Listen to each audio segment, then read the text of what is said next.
Assalamualaikum warahmatullahi wabarakatuh. Bismillahirrahmanirrahim. Alhamdulillahirabbil alamin. Wa bihi nasta'inu ala umuri dunya waddin. Wassalatu wassalamu ala asyrafil anbiya'i wal mursalin. Sayyidina wa maulana Muhammadin wa ala alihi wa sahbihi ajmain.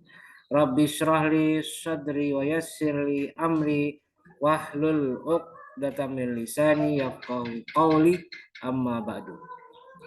Baik, perkuliahan kita hari ini kita buka bersama-sama dengan membaca lafaz basmalah. Bismillahirrahmanirrahim. Baik, mahasiswa jurusan HKI semester 4 kelas apa ini? Kelas A dan B ya.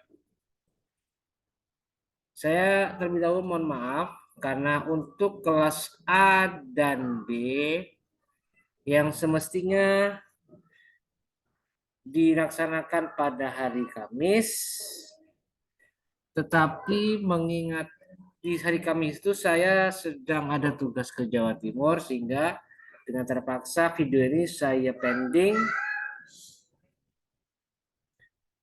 baru bisa ditayangkan hari ini. Memang karena kesibukan saya yang cukup banyak, akhirnya baru saya buatkan dan saya upload di hari ini. Sebelumnya saya mohon maaf, semoga bisa dimaklumi. Oke, baik, mahasiswa jurusan HKI kelas A dan B. Hari ini kita masuk ke pertemuan ketiga ya. Dengan tema materinya tentang walimatul arus. Oke, walimatul arus ya. Saya langsung tampilkan saja ya materinya. Oke, sebentar. Saya share screen. Oke, ini dia. Oke, walimatul arus. Sudah tampil ya, sudah muncul nih. Oke, baik.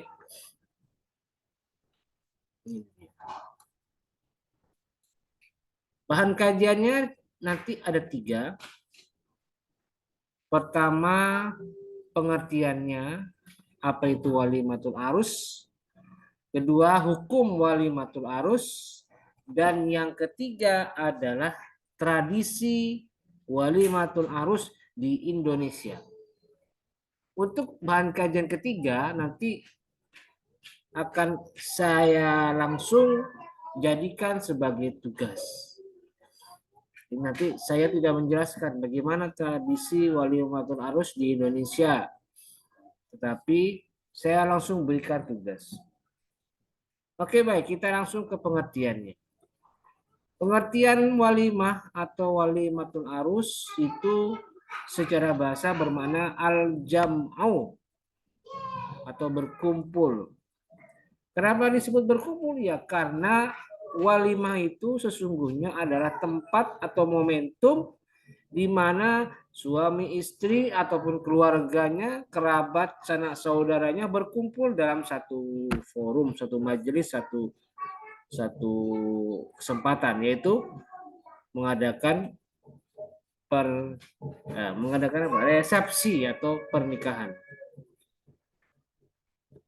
Sedangkan secara istilah, walimah itu adalah makanan pengantin. Berarti walimatul arus sesungguhnya adalah rasa bersyukur yang diungkapkan oleh pasangan suami istri, dan kemudian rasa syukur itu disodakohkan kepada orang lain. Maka ketika ada upacara atau ada acara yang secara khusus merayakan pernikahan antara dua laki-laki dan perempuan ini, maka acara itu disebut walimah. Karena walimah itu pada dasarnya adalah makanan pengantin. Al-arus itu adalah pengantin. Berarti jika misalnya nanti ada orang menikah, maka rasa syukurnya oleh Rasulullah dianjurkan untuk mengadakan walimah atau upacara atau resepsi. Di walimah itu adalah pesta untuk ucapan rasa syukur atas pernikahan yang telah terjadi. Nah, bagaimana hukumnya? Para jumhur ulama sepakat bahwa mengadakan walimah itu sunnah muakkad. Mengadakannya ya, ingat, mengadakannya walimah itu sunnah muakkad. Dasarnya adalah hadis riwayat Anas yang mengatakan ma'aulama Rasulullah sallallahu alaihi wasallam ala syai'in min nisaihi ma'aulama ala Zainab aulama bisyatin. Rasulullah itu mengadakan walimah dengan seekor kambing untuk para istri-istrinya dan untuk Zainab. Jadi itu ya. Jadi Rasulullah memberikan ketentuan bahwa nikah itu walimatun nikah atau walimatul arus itu hukumnya sunnah muakkad. Sunnah yang dianjurkan. Sedangkan bagaimana hukumnya menghadiri walimah? Nah, itu lain lagi. Jika seseorang diundang untuk menghadiri sebuah walimah, menghadiri suatu resepsi perkawinan, maka hukumnya dari menghadiri walimah itu adalah wajib. Wajib. Dasarnya adalah hadis Nabi Muhammad SAW, riwayat Abu Hurairah yang menyatakan, "Wa man tarakat da'wata faqad asallaha wa rasulahu." Barang siapa meninggalkan undangan, maka sesungguhnya seseorang itu telah durhaka kepada Allah dan Rasulnya. Jadi ya hukumnya menjadi wajib. Hukumnya menjadi wajib. Jadi tidak boleh. Sangat tidak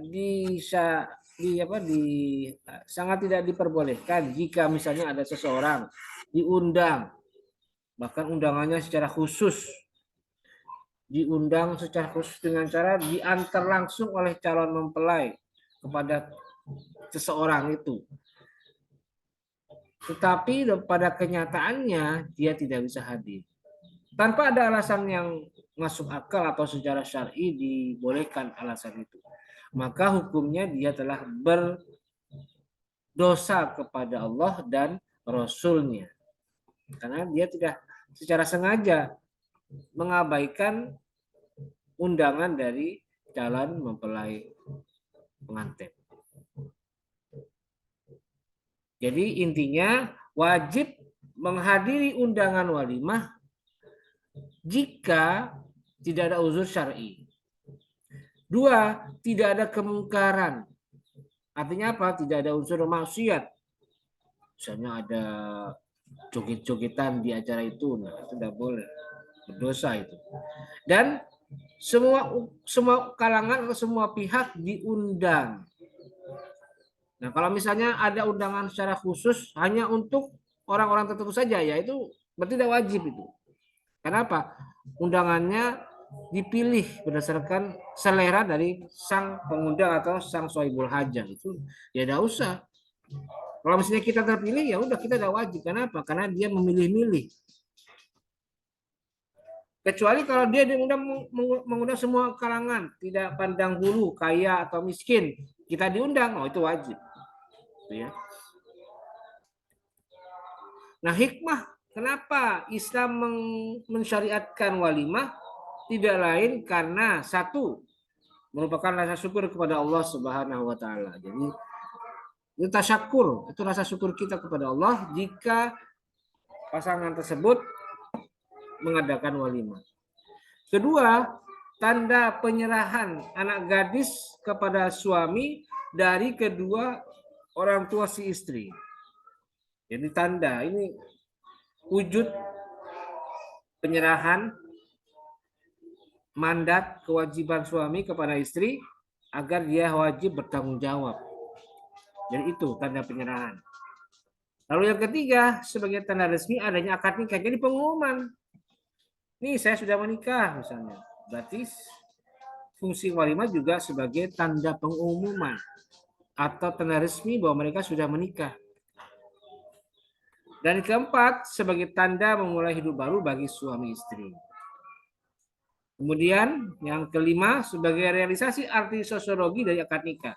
Jadi akad nikah itu pada dasarnya adalah hubungan atau perkawinan atau ikatan batin antara suami dan istri yang berfungsi untuk saling bekerja sama dalam hal membangun rumah tangga dan membangun kerjasama di antara kedua belah pihak, suami dan istri. Itu makna sosiologinya, dan itu diwujudkan dalam bentuk walimah. Nah, itulah yang terakhir ada lagi nih. Sebagai pengumuman bagi masyarakat bahwa suami istri telah resmi menjadi suami istri. Nah, itu dia ya. Hikmah kenapa diadakannya walimah.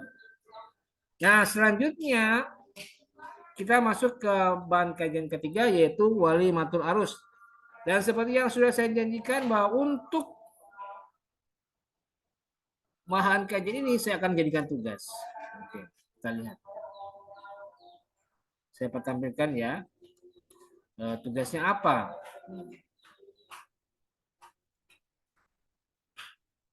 Sorry, salah. Tugasnya adalah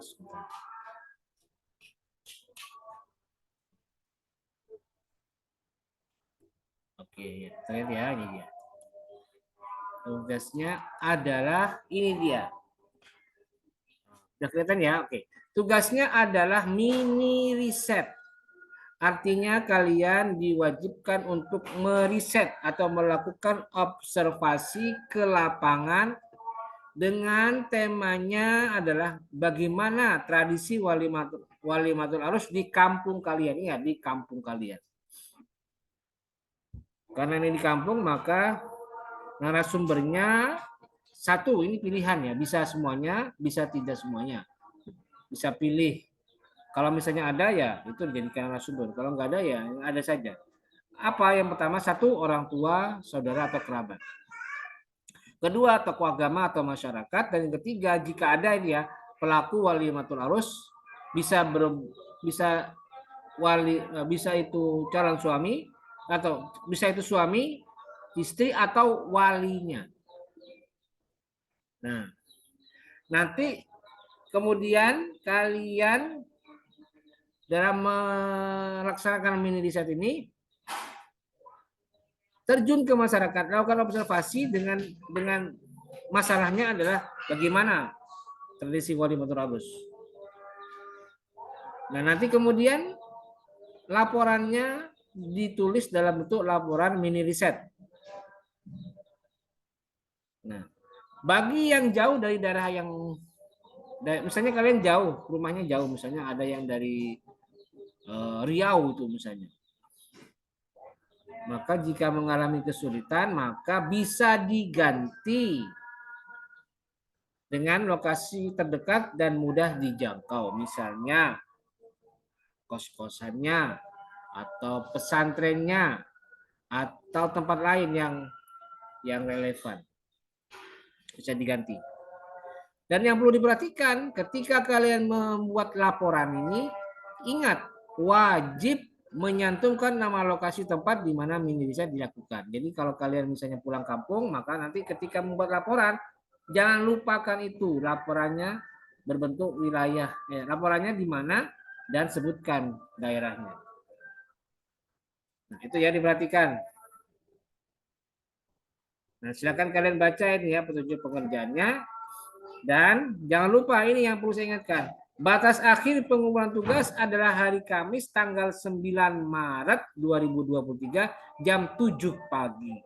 Jadi saya berikan waktu panjang 2 mingguan untuk memudahkan kalian dalam proses mini riset. Jadi mungkin bisa di planning, oke, minggu ini saya berangkat dulu pulang kampung. Nah, baru minggu keduanya buat laporannya. Gitu ya. Tolong diperhatikan, ini sangat penting dan jangan sampai kalian tidak mengerjakan. harus dikerjakan karena waktunya tersedia banyak, 2 minggu. Jadi minggu depan tanggal berapa? Tanggal berapa itu saya lihat. Tanggal 2 itu belum saya wajibkan untuk dikumpulkan. Jadi masih santai. Masih ada waktu. Dan baru 2 minggu lagi tanggal 9 itu baru ada batas akhirnya. Ingat ya, tolong segera diperbaiki atau segera dilaksanakan dengan sebaik-baiknya. Oke, saya kira cukup. Ini kok agak macet-macet ini. Untuk perkuliahan kita pada hari ini, terima kasih dan mohon maaf. Semoga kalian bisa mengerjakan tugas ini dengan sebaik-baiknya. Dan mari kita akhiri perkuliahan kita singkat, padat, dan semoga manfaat dengan bersama-sama membaca lafaz hamdalah. Alhamdulillahirabbil alamin. Terima kasih. Wallahul muwaffiq ila aqwamit thoriq. Assalamualaikum warahmatullahi wabarakatuh.